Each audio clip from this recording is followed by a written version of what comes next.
O que acontece quando você chega perto demais da verdade sobre os OVNIs? Alguns dizem que você recebe a visita dos homens de preto.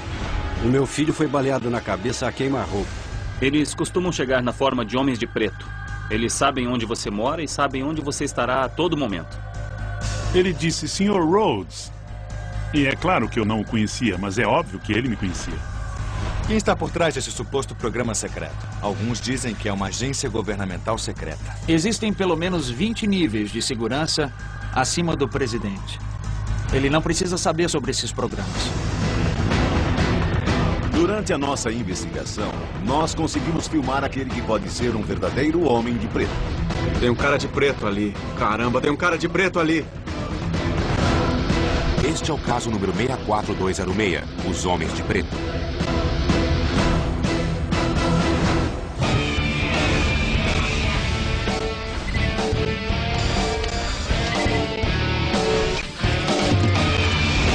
Caçadores de OVNIs.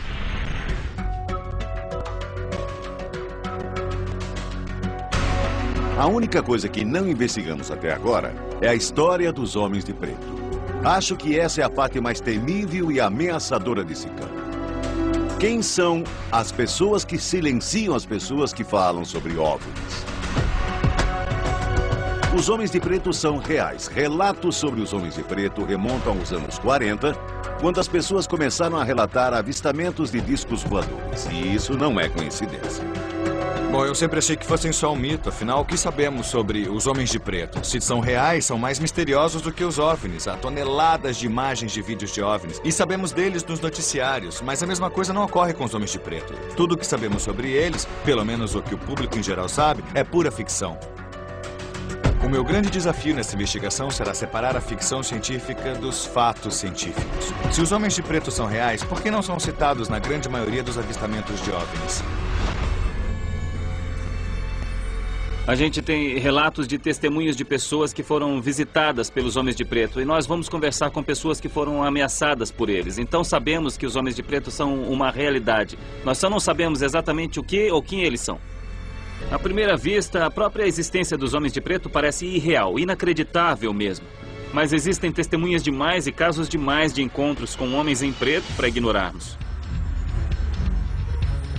Aparentemente, os homens de preto são um tipo de agente que aparece misteriosamente após determinadas aparições de OVNIs e tentam silenciar as testemunhas. Eles supostamente usam medo, intimidação e ameaças diretas para manter as pessoas caladas. Já ouvimos dizer que os homens de preto são oficiais do exército ou do governo, híbridos, parte extraterrestres, parte humanos. E até ouvimos dizer que os homens de preto são 100% extraterrestres e que, no início, eles apareciam só para recolher evidências, mas depois passaram a silenciar as pessoas.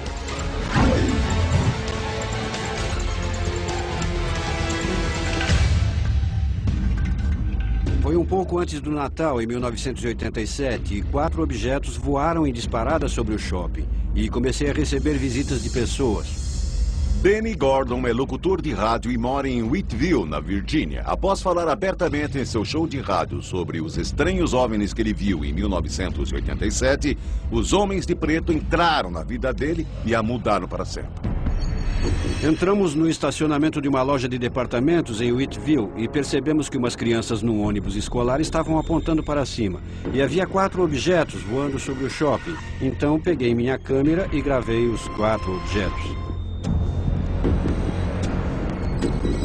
Aí pedi a umas pessoas que sabem um pouco mais de física do que eu, que me dissem os globos. Eles disseram que eram 4 objetos separados, porque a curvatura era evidente demais para ser um objeto só com 4 luzes nele. A foto do Danny mostra supostamente 4 objetos separados, agrupados no céu noturno. Ele os viu, assim como um punhado de outras pessoas que estavam no estacionamento naquela noite.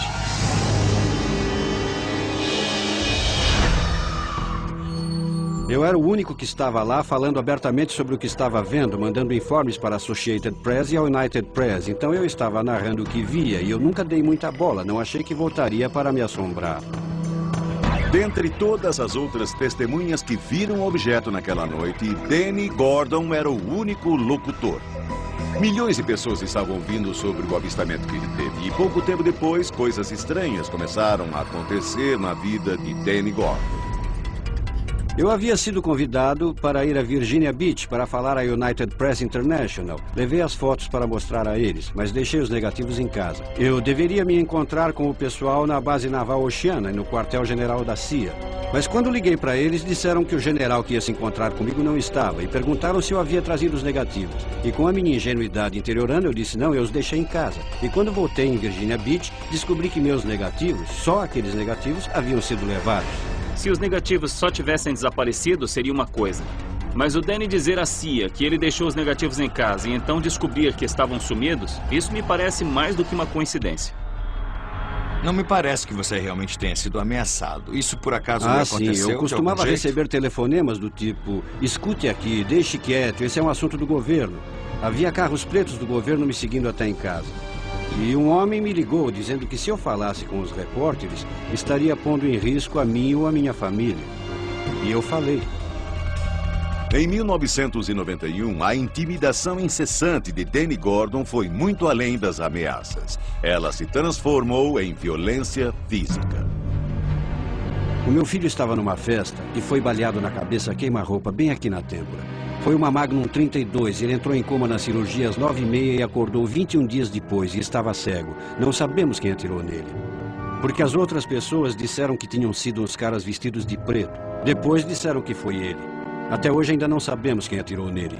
Suspeita que os homens de preto tenham ido até as testemunhas e as persuadido a não dar prosseguimento ao testemunho delas? Eu espero que não mesmo. Então eu disse, se existe uma chance ínfima disso estar ligado aos OVNIs, eu disse à minha esposa, não posso me arriscar e continuar a fazer isso.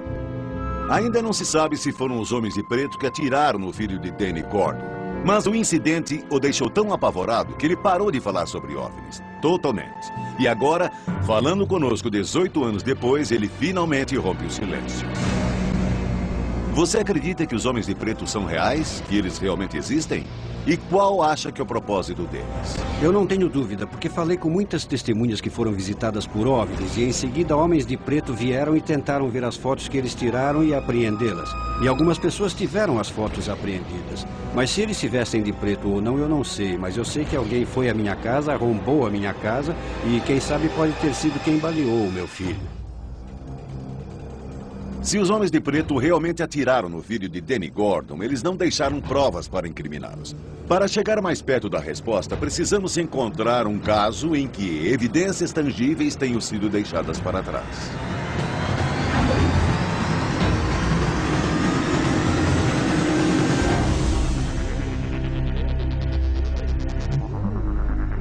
Eu sou Timothy Beckley e tirei uma das únicas fotografias de um autêntico homem de preto. Timothy Beckley escreve sobre OVNIs e teve o seu próprio encontro misterioso com um homem de preto. Mas Timothy teve a sorte de estar com uma câmera na mão. Em 1968, uma sucessão de avistamentos de OVNIs ocorreu no céu sobre o norte de New Jersey e, em particular, Jersey City. Houve uma série de casos em que os OVNIs tinham descido bastante e pousado num parque próximo. E vários adolescentes ficaram assustados e correram para chamar os pais. E uma dessas pessoas com quem mantive contato era um cara chamado Jack Robinson, que era o investigador desse caso. E ele alega que enquanto entrevistava esses adolescentes, pôde ver um Cadillac preto com vidros escuros parado no final da rua. E de vez em quando os vidros desciam e alguém espiava para fora. E quando ele ia trabalhar, era empregado de um banco em Nova York. Ele pegava o trem para lá todo dia, enquanto a esposa dele saía para os afazeres, compras e tudo mais. E ela disse que quando deixava o prédio, havia uma pessoa misteriosa parada numa entrada do outro lado da rua, vestida de preto e com um chapéu preto cobrindo o rosto.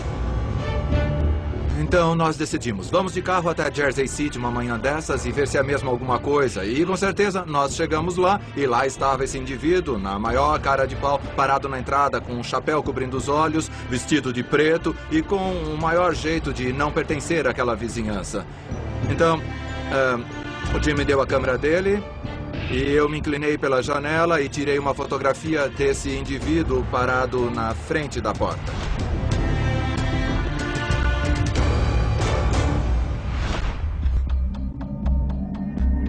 Mas o que faz você pensar que esse é um homem de preto e não só um homem de terno preto que, por acaso, está na rua todo dia?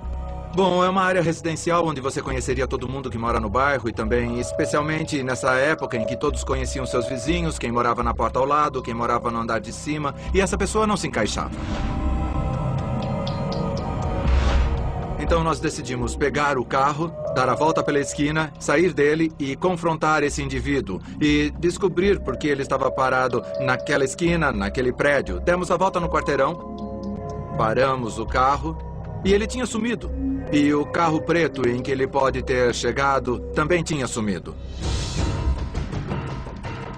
Ele desapareceu, praticamente sumiu no ar. De alguma maneira, Timothy conseguiu pegar o suposto homem de preto de surpresa. Isso é histórico. Pela primeira vez mesmo, um homem de preto foi registrado numa fotografia. Tim Beckley tirou uma foto de um homem de preto. Mas e se for só isso? Uma fotografia de um homem que por acaso estava vestido de preto? Você tem certeza de que os homens de preto são reais? Que isso é real? Que isso não é um mito? Que não é uma coisa que alguém inventou? Não, não é mesmo. Eles existem mesmo. E essa fotografia é uma prova.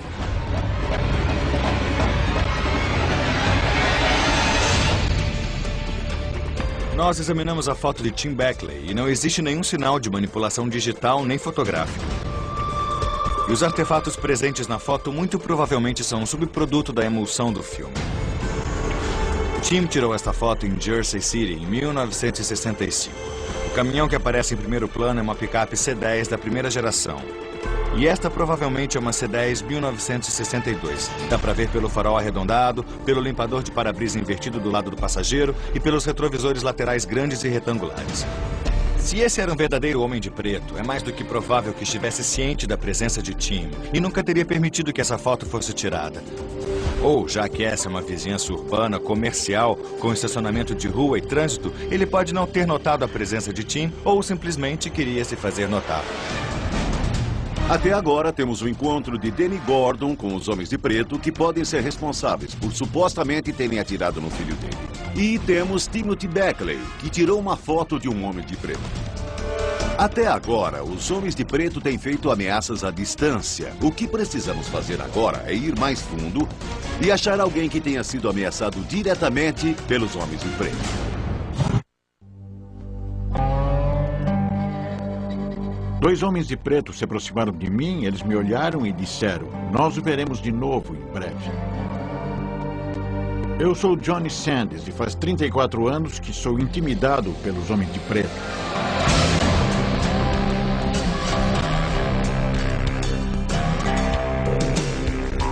Vamos nos encontrar com Johnny Sanders, um cantor de música country que em 1976, enquanto dirigia perto de Las Vegas, teve um dos encontros mais estranhos com homens de preto que descobrimos até agora. Eu vi um feixe de luz no céu que atingiu o chão à minha direita. Vinha de um objeto com forma de charuto. O carro do Johnny Sanders parou de repente. Enquanto ele examinava o motor, tentando fazer o carro pegar de novo, 2 do que ele chama de extraterrestres foram até ele. E quando eles foram chegando perto de mim, eu comecei a correr, mas percebi que não me movia. Eles tinham olhos muito penetrantes. A boca deles era pequena e cheia de vincos, parecendo homens desdentados, mas tinham um nariz grande e largo e parecia que tinha uma coisa se projetando para fora do rosto deles.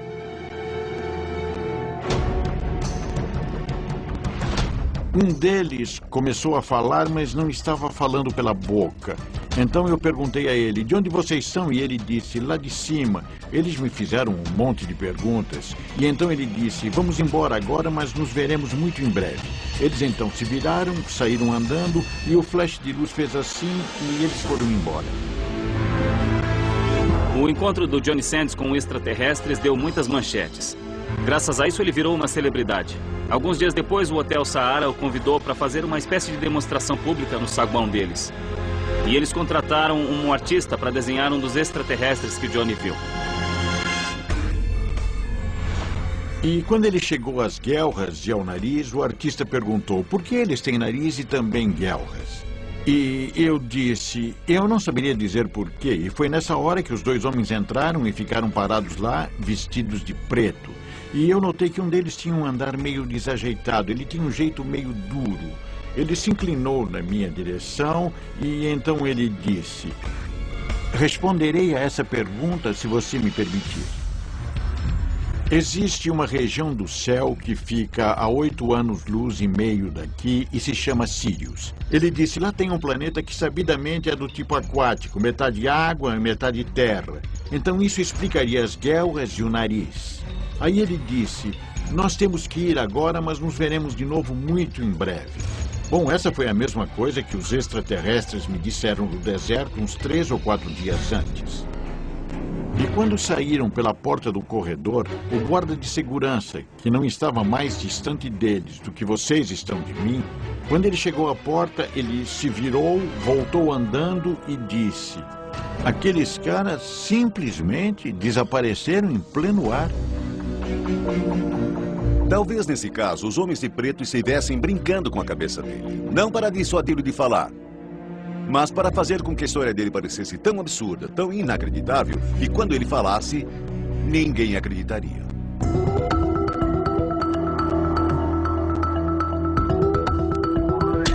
Johnny, este é Mike Brazel. Oi, Mike, é um prazer. Oi, como vai? Johnny, nós convocamos Mike Brazel, um desenhista forense, para conseguirmos ter uma ideia da aparência desses homens de preto. Ele tinha olhos bem pequenos e um nariz pequeno, mas arrebitado. E o cabelo dele estava penteado para trás. E como acha que era o formato da cabeça dele? Tinha uma aparência meio pesada, com um queixo largo e pesadão. A boca não era muito grande. Então, o que me diz? Visto um terno preto no cara e é ele. Eu tenho a imagem dele na minha cabeça há 34 anos. Esse é ele. Aparentemente, o retrato do Homem de Preto do Johnny Sands ficou perfeito. E eu acho que o Johnny fica perturbado ao olhar para o desenho. O que você acha da história de Johnny Sands? Ele foi muito específico sobre o que aconteceu. Me parece que, graças a todos os detalhes, eu acho que alguma coisa realmente aconteceu ao Johnny Sands. E não dá para ignorar o testemunho. O Johnny Sands não só passou no teste do detector de mentiras, como também passou num teste de estresse de voz. Segundo autoridades, parece que ele está dizendo a verdade. E por mais absurdo que pareça, eu estou inclinado a acreditar nele. Estamos ouvindo muitas coisas diferentes. Ficamos sabendo que alguns são intimidadores e que outros agem muito estranhamente, como se fossem extraterrestres, como você sugere. Mas até agora, o único padrão que temos é que essas pessoas estão vendo homens vestidos com roupas pretas. Não estão só vendo homens vestidos de preto. Estão vendo homens fazendo vigilância, como a fotografia que Timothy Beckley nos mostrou, ou pessoas que dão avisos e depois cumprem o que disseram. Quer esses homens de preto sejam humanos, tentando proteger o segredo da existência dos OVNIs, ou realmente extraterrestres observando as nossas atividades. Uma coisa está muito clara. Existe uma ligação direta entre homens de preto e OVNIs.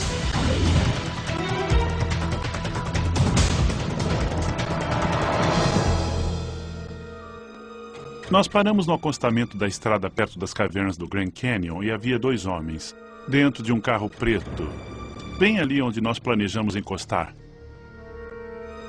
Eu me chamo John Rhodes e já fui abordado pelos homens de preto.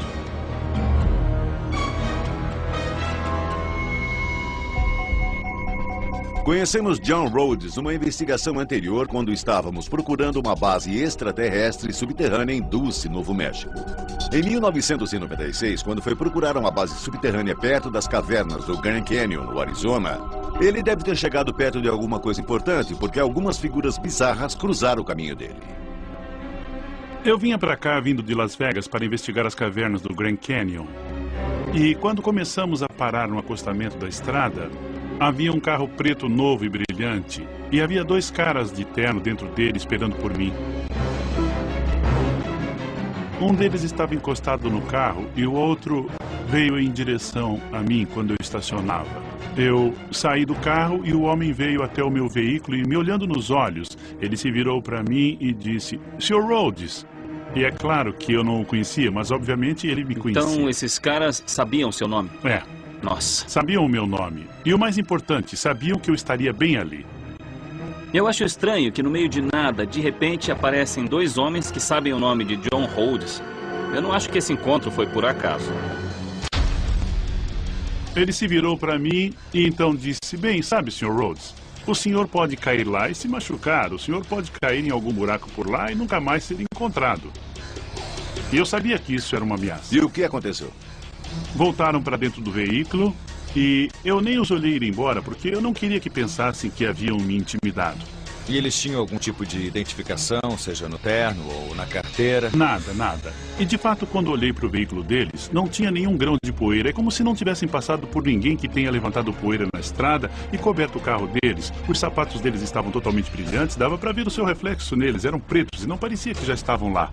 Na verdade, parecia que eles tinham saído do carro pela primeira vez. Um carro novo em folha. Roupas, sapatos novos em folha, tudo, absolutamente tudo novo.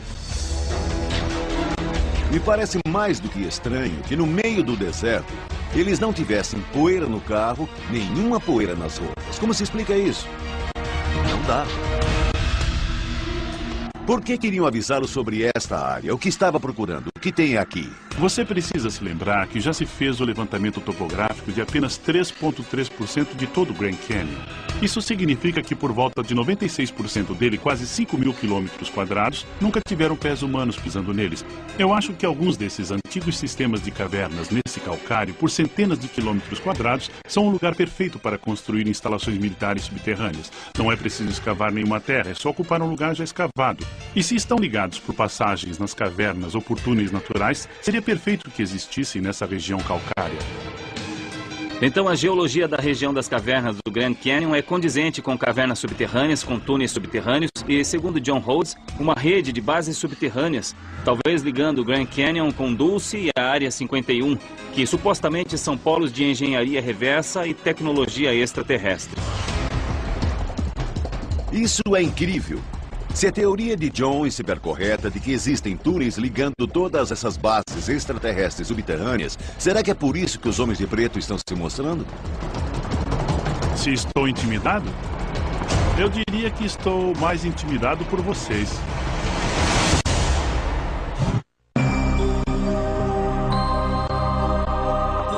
Estamos investigando um dos locais de onde os homens de preto podem estar vindo. Nós conversamos com alguém que afirma que existe uma rede de túneis interligando uma rede enorme de bases extraterrestres subterrâneas secretas. Se isso for verdade, o governo americano deve saber de sua existência e muito provavelmente está em conluio com eles. E se é esse o caso, deve haver uma documentação disso em algum lugar.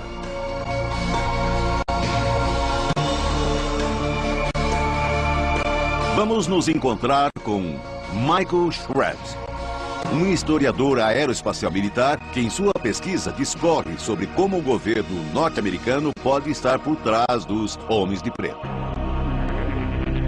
Então, Mike, vamos direto ao assunto. Quem são os homens de preto e quem paga o salário deles? O que dizem, Bill, é que os homens de preto são uma operação ou organização secreta do governo, sustentada talvez pela verba secreta, que está mais ou menos embutida na verba da Força Aérea. Mas como exatamente eles estão conseguindo essa verba? Esse dinheiro vem dos contribuintes? Eles provavelmente recebem sua verba, como muitos desses outros programas recebem a verba deles, de falsas organizações de fachada. A chamada verba secreta é uma alocação de fundos para as agências de investigação militares e de informações. E eles não têm que prestar contas.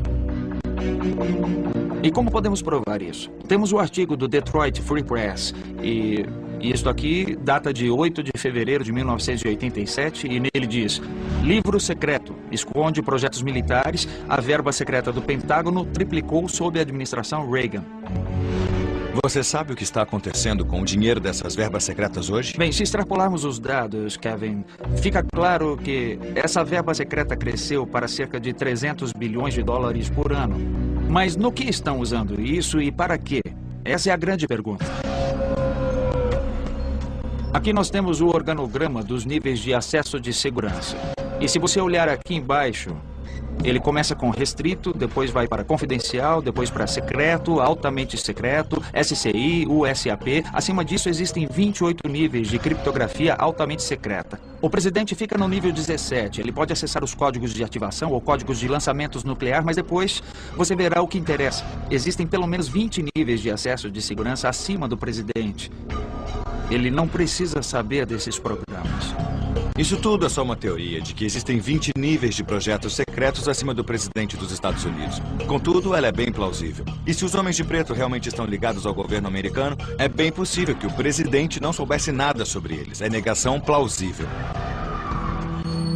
Mas se esses programas são tão secretos assim e são tão importantes para a nossa segurança nacional... Sem dúvida alguma. Que tipo de medidas seriam tomadas por alguma agência se algumas dessas informações acabarem vazando? Se você tem uma nave capaz de ir até Marte e voltar na hora do almoço, você vai dar essa tecnologia aos seus concorrentes, aos seus adversários, ou até dentro do governo? Não. Eles vão manter isso em segredo, não reconhecerão sua existência. Eles precisam controlar essa vantagem a qualquer custo. Acha que eles chegariam a usar força letal?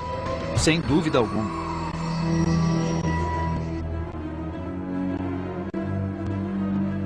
Os investigadores que chegaram mais perto da verdade sobre os homens de preto morreram em circunstâncias misteriosas.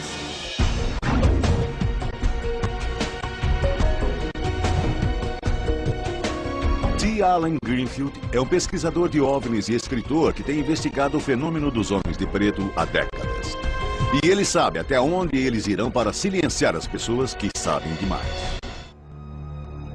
A maioria das pessoas costuma achar que os melhores casos sobre os homens de preto são os casos antigos. Muitos dos casos mais recentes não ganham o mesmo tipo de publicidade por um motivo bem simples. A maioria das pessoas especializadas em investigar os homens de preto morreu misteriosamente. E nenhum deles tinha mais de 40 ou 50 anos. As pessoas que chegaram mais perto da verdade morreram. Um ufólogo famoso é o lendário escritor Morris K. Jessup, um pioneiro. Ele escreveu vários livros e alguns pesquisadores acreditam que quando ele chegou perto demais da verdade, os homens de preto o silenciaram de uma vez por todas. Jessup escreveu um livro chamado Caso dos OVNIs. E supostamente esse homem perfeitamente equilibrado que não tinha nenhum motivo para se suicidar, foi suicidado. Ele supostamente asfixiou a si mesmo num carro. E parece que isso foi feito de maneira tão requintada que obviamente foi realizado por outra pessoa ou pessoas que tinham motivos para fazer parecer que o Sr. Jessup tinha cometido suicídio. Os policiais que investigaram a cena do crime disseram que parecia ser um assassinato disfarçado para parecer suicídio. Eu acredito que ele foi assassinado porque acabou sendo vítima em alguma coisa que escreveu. Ele foi vítima do que chamamos de homens de preto. Um outro caso de pesquisador de OVNIs que morreu antes da hora, supostamente nas mãos dos homens de preto, é o de Frank Edwards. Em certa época na vida, Frank trabalhou na Mutual Radio Network como locutor. E ele realmente falava bastante sobre OVNIs. Ele teve a vida ameaçada, ele ignorou a ameaça e continuou a divulgação. E então, ele escreveu Discos Voadores, um assunto sério. Foi o único livro do gênero que chegou à lista dos mais vendidos do New York Times, mais de 1 milhão de cópias. E pouco depois disso, ele virou para a esposa e disse: Mary, eu estou com uma sensação muito estranha.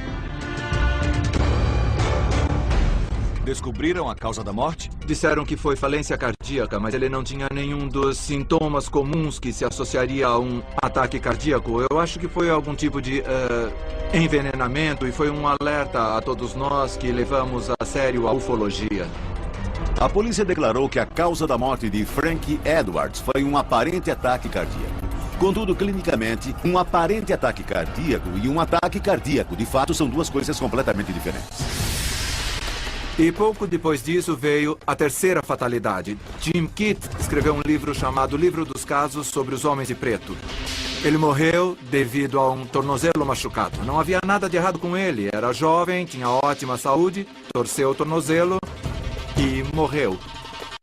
Segundo estudos recentes, lesões simples como tornozelos torcidos podem aumentar o risco de coágulos sanguíneos, apenas porque o sangue tende a ficar estagnado na região da lesão. Então morrer de tornozelo torcido, embora raro, é possível. Talvez ele tivesse um coágulo na perna, talvez não. O mais provável é que ele morreu porque falou demais a respeito dos homens de preto.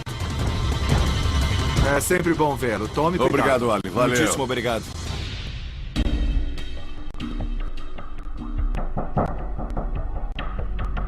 Bem, cavalheiros, eu acho que vocês finalmente encontraram histórias de pessoas que foram feridas por homens de preto. O que estão pensando sobre o que ouvimos de Allen Greenfield? Alguns desses ufólogos, se não todos eles, podem ter sido vítimas das causas que foram relatadas. Mortes naturais, queda, doença do fígado, seja o que for. Pessoas morrem prematuramente e, quando morrem, sempre estarão no meio de algum trabalho. E se este trabalho tem alguma coisa a ver com OVNIs, acho que é muito fácil presumirmos que isso teve algo a ver com a morte. Não existem tantos ufólogos assim no mundo, não é? E por que não tiveram uma morte natural e tranquila? Essas foram mortes muito estranhas e misteriosas. Eu não tenho dúvida alguma de que existe uma tendência aí. No fim de tudo, Allen nos contou sobre 7 ufólogos que tiveram uma morte prematura no auge de suas carreiras. 7 ufólogos que falavam abertamente na mídia, como Danny Gordon. Isso não é uma coincidência. Existe uma ligação aqui. Uma coisa que precisamos fazer é achar mais testemunhas que nos levem a um lugar onde encontraram um homem de preto. Encontrar um lugar onde existem homens de preto. Encontrar um lugar onde haja homens de preto protegendo alguma coisa. E ver se nós podemos trazer homens de preto a nós. Aviso.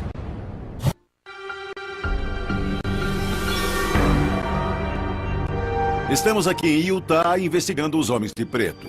Cerca de 200 quilômetros a sudoeste de Salt Lake City, existe uma instalação militar chamada Campo de Provas de Dagway.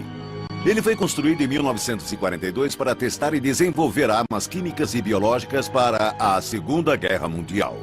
Ele está em operação contínua desde então. Mas o que realmente acontece lá é altamente secreto e ninguém sabe o que é. Muitos OVNIs foram vistos nessa área. E alguns pesquisadores se referem a Dagway como a nova Área 51. Talvez este seja um dos lugares de onde os homens de preto estejam aparecendo.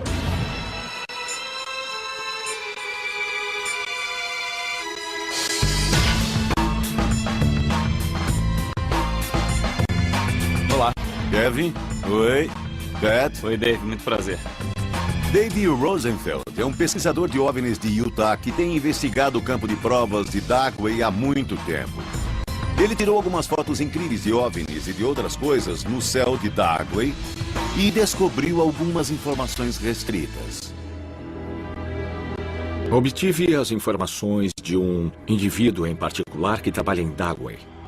E as informações foram datas, horas e locais de testes. Lasers em anel, camuflagem invisível, testes de veículos aéreos, era uma lista enorme. E quando fazem esses testes, eles atraem OVNIs. O Dave postou essas informações num site público, então alguma coisa aconteceu. Por volta das 8 da noite, bateram à minha porta. Eram 2 indivíduos, um estava à porta e um ao lado do carro. E usando uniformes escuros. Poderia descrever o carro em que eles chegaram? Era um carro preto de 4 portas. Havia alguma insígnia no carro, números? Placas do governo. O cara que veio até a porta tinha um corte escovinha, era loiro e muito intimidador. E usava aqueles óculos típicos de policiais. E me perguntou, é Dave Rosenfeld? Eu disse sim. E ele disse, bom, o senhor tem uma determinada informação no seu site que precisamos tirar imediatamente. Me perguntou se o meu computador estava em casa. E eu disse que sim. Ele disse, bom, posso entrar e ver o senhor tirar aquilo do site agora? E eu disse, não estará lá mais em 10 minutos. Ele entrou e ficou me olhando tirar e acabou com eles me dizendo, nós não queremos mais ver nada assim de novo em seu site. E se virmos isso outra vez, vamos voltar. E o senhor não quer que voltemos. Existem muitos furos na história de Dave. Se o governo quisesse fechar o site dele, poderia ter feito isso de qualquer lugar. Mas tenho que admitir que fazer uma visita a ele tem tudo a ver com a intimidação típica dos homens de preto. Por quanto tempo essa informação ficou no seu site antes desses caras irem te visitar? Ficou por uns 4 dias. E você acha que a informação que postou na internet justificava esse tipo de tratamento? Era tão importante assim? Sim, era. Mike Brazel, um desenhista forense, conseguiu fazer um retrato do Homem de Preto, de John Sands. Tinha olhos bem pequenos e um nariz atarracado. Do Homem de Preto, de John Rhodes. Os olhos dele eram bem amendoados e o cabelo dele era cortado à escovinha. E do Homem de Preto de Dave Rosen? O cabelo dele estava cortado à escovinha, nariz estreito e era alto, mas musculoso. 3 desenhos separados. Contudo, existe uma semelhança sinistra entre eles. Talvez sejam os mesmos homens de preto capturados na foto de Tim Beckley.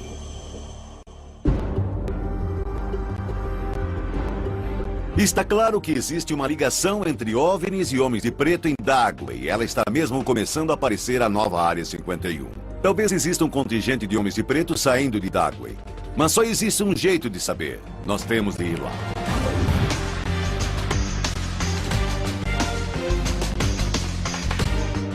Aviso. Propriedade do Exército Americano.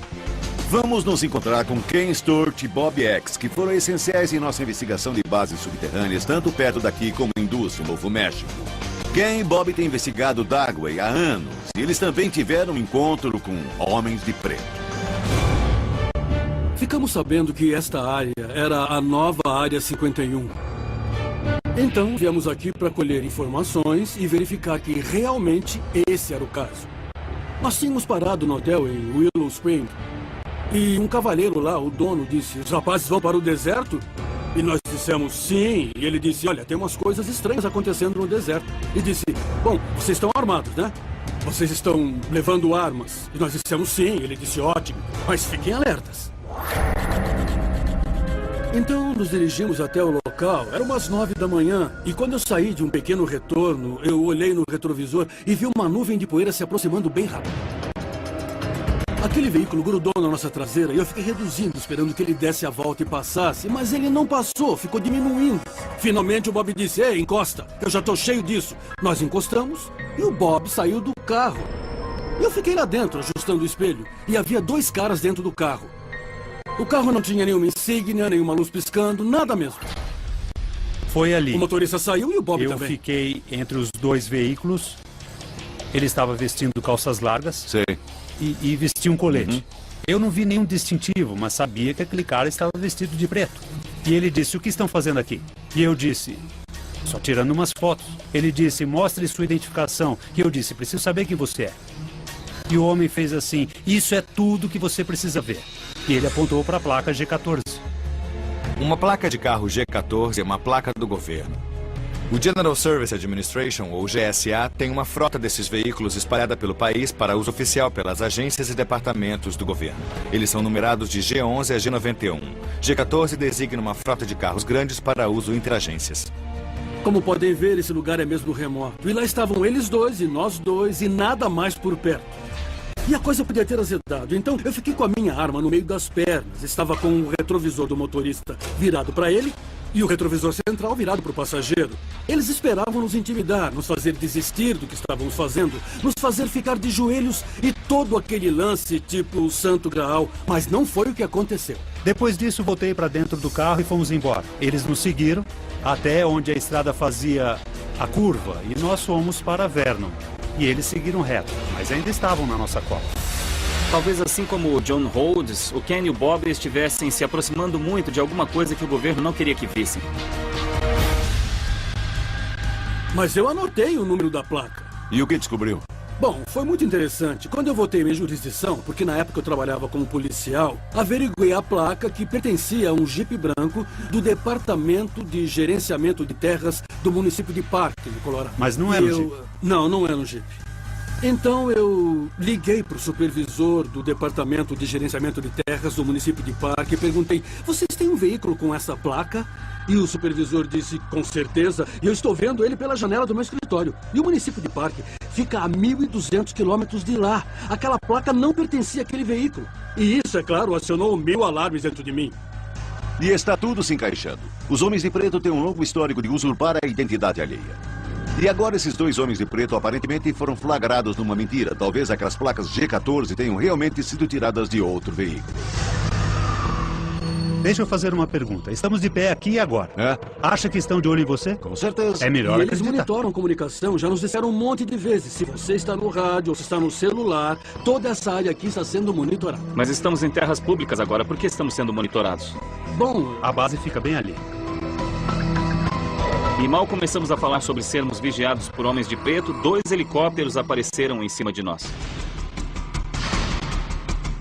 Tá vendo isso, Kevin? Tô. Aí vem eles. E vão passar bem em cima da gente, pessoal.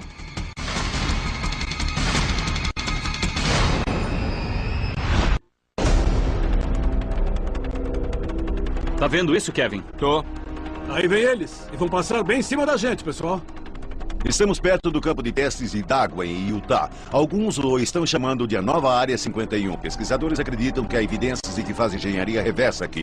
E eu não acho que seja coincidência de que assim que começamos a falar dos homens de preto, helicópteros escuros aparecem. Não é irônico eles escolherem esse local para sobrevoar? Você acha que são pretos? Tá vendo alguma insígnia neles? Não, não tô vendo. Aquilo não é verde militar. Não é verde militar. Não, não é. E não tem nenhuma insígnia. Está vendo algum número na cauda? Não, mas eu diria que eram pretos.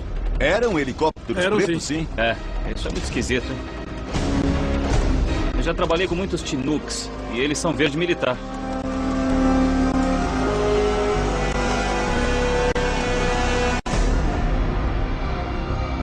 O que você acha que tá rolando? Quem são esses caras? O que eles estão querendo da gente? O que eu acho é que são de uma organização particular, trabalhando em conjunto com alguém que está envolvido com discos voadores ou OVNIs, chame como quiser. Isso dá ao governo negação plausível. Em outras palavras, você tem um projeto e você o passa para uma empresa privada. E eles fazem o trabalho sujo para você. Eu acredito que o ET está aqui. Eu acredito que o nosso governo sabe disso. Portanto, existe coisa melhor do que ter uma entidade para conduzir algumas operações sem que você tenha de mandar o seu próprio pessoal. Você só precisa pegar o telefone e dizer, olha, temos uma testemunha aqui que tem evidências. Por que não vou intimidá-la, mandá-la se calar?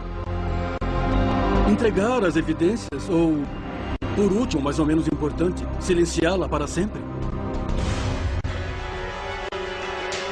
Tem um cara de preto ali. Caramba, tem um cara de preto ali.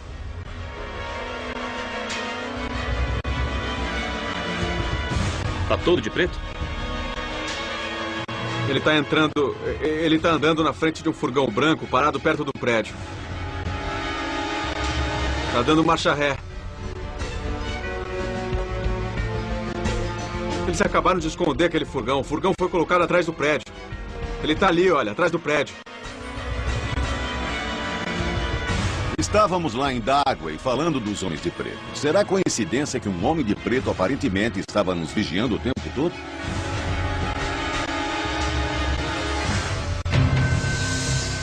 É o seguinte, não há como negar que homens de preto estavam vigiando a gente.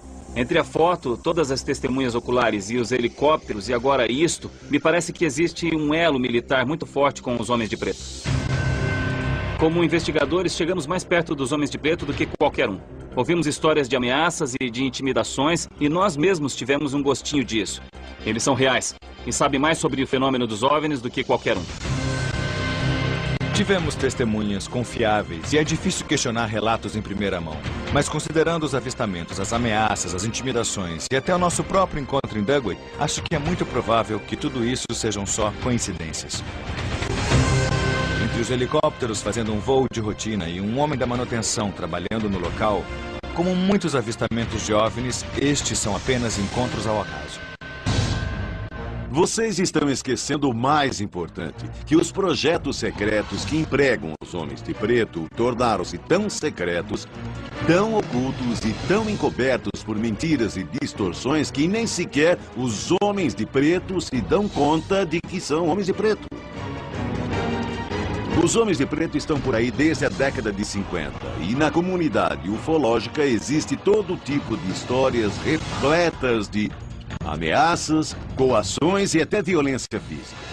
Quando chegamos perto demais, até nós fomos abordados por homens de preto. Nós sabemos o quanto eles são impiedosos e nós sabemos que eles estão guardando um segredo e que farão qualquer coisa para evitar que essa verdade seja descoberta.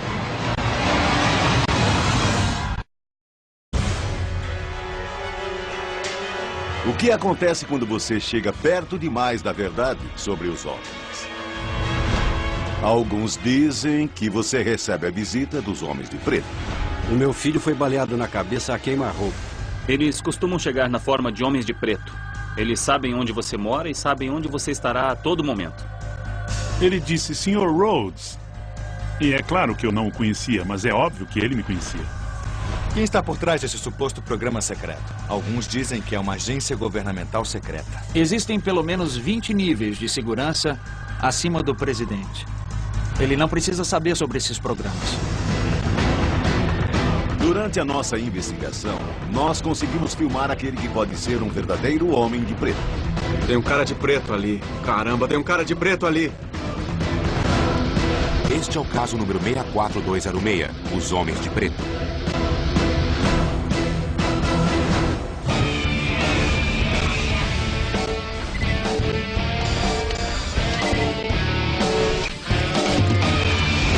Caçadores de OVNIs.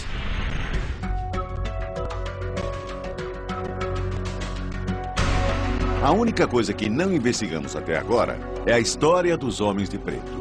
Acho que essa é a parte mais temível e ameaçadora desse campo. Quem são as pessoas que silenciam as pessoas que falam sobre OVNIs? Os homens de preto são reais. Relatos sobre os homens de preto remontam aos anos 40, quando as pessoas começaram a relatar avistamentos de discos voadores. E isso não é coincidência. Bom, eu sempre achei que fossem só um mito. Afinal, o que sabemos sobre os homens de preto? Se são reais, são mais misteriosos do que os OVNIs. Há toneladas de imagens de vídeos de OVNIs. E sabemos deles nos noticiários. Mas a mesma coisa não ocorre com os homens de preto. Tudo o que sabemos sobre eles, pelo menos o que o público em geral sabe, é pura ficção. O meu grande desafio nessa investigação será separar a ficção científica dos fatos científicos. Se os homens de preto são reais, por que não são citados na grande maioria dos avistamentos de OVNIs? Eu era o único que estava lá falando abertamente sobre o que estava vendo, mandando informes para a Associated Press e a United Press. Então eu estava narrando o que via e eu nunca dei muita bola, não achei que voltaria para me assombrar. Dentre todas as outras testemunhas que viram o objeto naquela noite, Danny Gordon era o único locutor. Milhões de pessoas estavam ouvindo sobre o avistamento que ele teve. E pouco tempo depois, coisas estranhas começaram a acontecer na vida de Danny Gordon. Eu havia sido convidado para ir a Virginia Beach para falar à United Press International. Levei as fotos para mostrar a eles, mas deixei os negativos em casa. Eu deveria me encontrar com o pessoal na base naval Oceana e no quartel-general da CIA. Mas quando liguei para eles, disseram que o general que ia se encontrar comigo não estava e perguntaram se eu havia trazido os negativos. E com a minha ingenuidade interiorana, eu disse não, eu os deixei em casa. E quando voltei em Virginia Beach, descobri que meus negativos, só aqueles negativos, haviam sido levados. Se os negativos só tivessem desaparecido, seria uma coisa. Mas o Danny dizer à CIA que ele deixou os negativos em casa e então descobrir que estavam sumidos, isso me parece mais do que uma coincidência. 7 e 4 objetos voaram em disparada sobre o shopping e comecei a receber visitas de pessoas. Danny Gordon é locutor de rádio e mora em Whitville, na Virgínia. Após falar abertamente em seu show de rádio sobre os estranhos OVNIs que ele viu em 1987, os homens de preto entraram na vida dele e a mudaram para sempre. Entramos no estacionamento de uma loja de departamentos em Whitville e percebemos que umas crianças num ônibus escolar estavam apontando para cima. E havia 4 objetos voando sobre o shopping. Então peguei minha câmera e gravei os 4 objetos.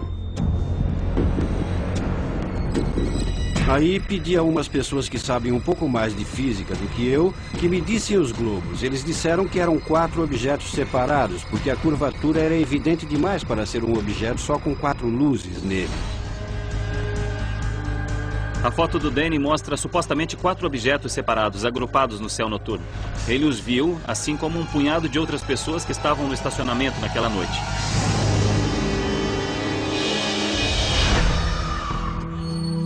Tem relatos de testemunhos de pessoas que foram visitadas pelos homens de preto e nós vamos conversar com pessoas que foram ameaçadas por eles. Então sabemos que os homens de preto são uma realidade. Nós só não sabemos exatamente o que ou quem eles são. À primeira vista, a própria existência dos homens de preto parece irreal, inacreditável mesmo. Mas existem testemunhas demais e casos demais de encontros com homens em preto para ignorarmos. Aparentemente, os homens de preto são um tipo de agente que aparece misteriosamente após determinadas aparições de OVNIs e tentam silenciar as testemunhas. Eles supostamente usam medo, intimidação e ameaças diretas para manter as pessoas caladas. Já ouvimos dizer que os homens de preto são oficiais do exército ou do governo, híbridos, parte extraterrestres, parte humanos. E até ouvimos dizer que os homens de preto são 100% extraterrestres e que, no início, eles apareciam só para recolher evidências, mas depois passaram a silenciar as pessoas.